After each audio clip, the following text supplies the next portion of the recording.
The Moscow Oil Refinery provides 40 to 50% of Moscow's needs for diesel and gasoline. During a large-scale night attack, the Defense Forces accurately hit the Moscow Oil Refinery and other strategic facilities on Russian territory. This was reported in a message from the General Staff of the Armed Forces of Ukraine on the social network Facebook.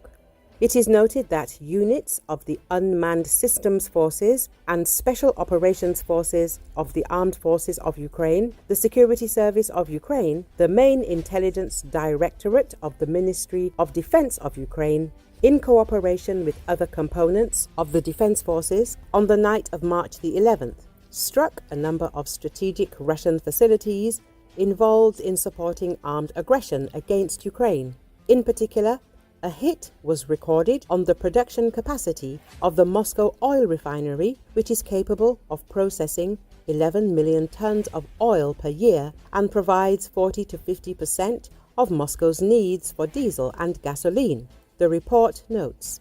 Explosions were also recorded in the area of the Linear Production Control Station, Stalnoy Kon, Oriol region of the Russian Federation, which ensures control of technological processes of the Druzhba oil pipeline and is an important component in the processes of oil delivery to the terminal of the Ust-Luga seaport, which is in the Leningrad region. In addition, it is known from open sources that as a result of the actions of the Russian aggressors' air defense, a number of civilian infrastructure facilities were damaged. Moscow residents are surprised that so many Ukrainian drones were able to break into the Russian capital tonight. Sky News Moscow correspondent Ivor Bennett reports. This was the biggest Ukrainian drone attack on the Russian capital since the beginning of the war, he says. Muscovites were filled with a mixture of shock and surprise, Bennett said. One person said they couldn't believe so many drones had been launched and had gotten so far. Another said they couldn't wait for this to be over, that they were praying for this conflict to end, the journalist said. This was the biggest so far of the Ukrainian drone attacks on the Russian capital since the war started, he said. Speaking to residents, Bennett says Muscovites have been hit by a mixture of shock and surprise. One person said they couldn't believe so many drones were launched and got this far, he says. Another said they can't wait for this all to end, that they're praying for this conflict to come to a close. So the recent drone attacks on the Russian capital have shocked Moscow residents who are expressing their dissatisfaction with the military leadership and President Vladimir Putin over the events.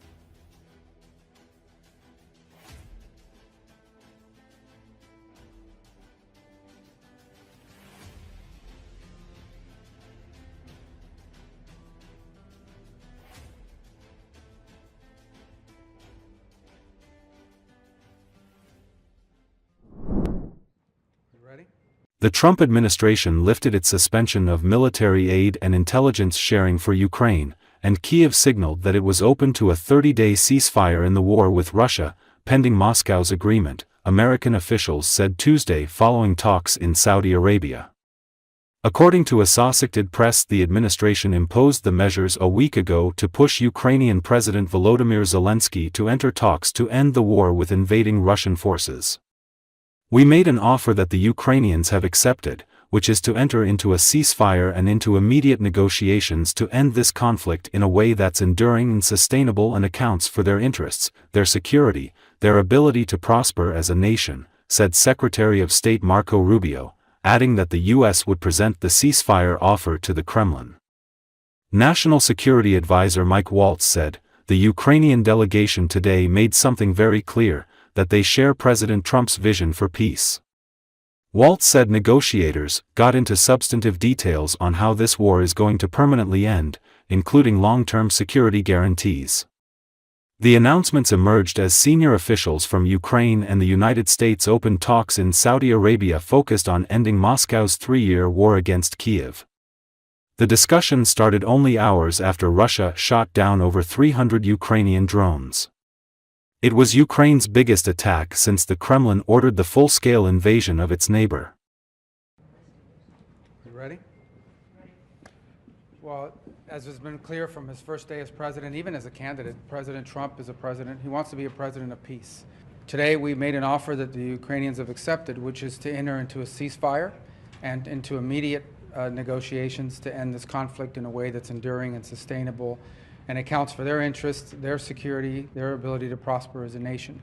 I want to personally thank, we both want to thank the Kingdom of Saudi Arabia, His Majesty, for hosting us, for making this possible. They've been instrumental in this process, and we're very grateful to them for hosting us here today. And hopefully we'll take this offer now to the Russians. And we hope that they'll say yes, that they'll say yes to peace. The ball is now in their court. And, but again, the president's objective here is, number one, above everything else, he wants the war to end. And I think today Ukraine has taken a concrete step in that regard. We hope the Russians will reciprocate. The Ukrainian delegation today made something very clear, that they share President Trump's vision for peace.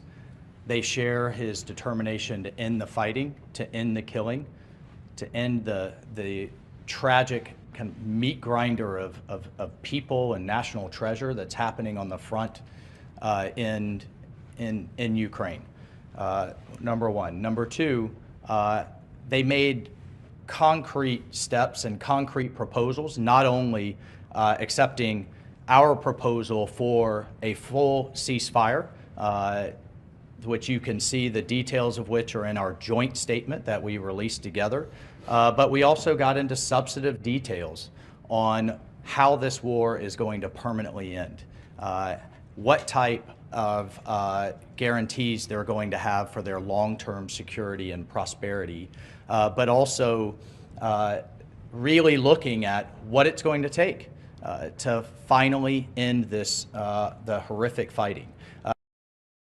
We have a named delegation in terms of next steps from the Russian side. We have a named delegation in terms of next steps from the Ukrainian side. I will talk to my Russian counterpart in the coming days. Secretary Rubio will be with G7 foreign ministers in the next couple of days. We have the NATO Secretary General in the White House on Thursday, and we'll take the process forward from there. So, as a result of that, and I think as a result of this positive step forward, the president has decided to lift the pause on aid and on our security assistance to Ukraine going forward, and that's effective immediately.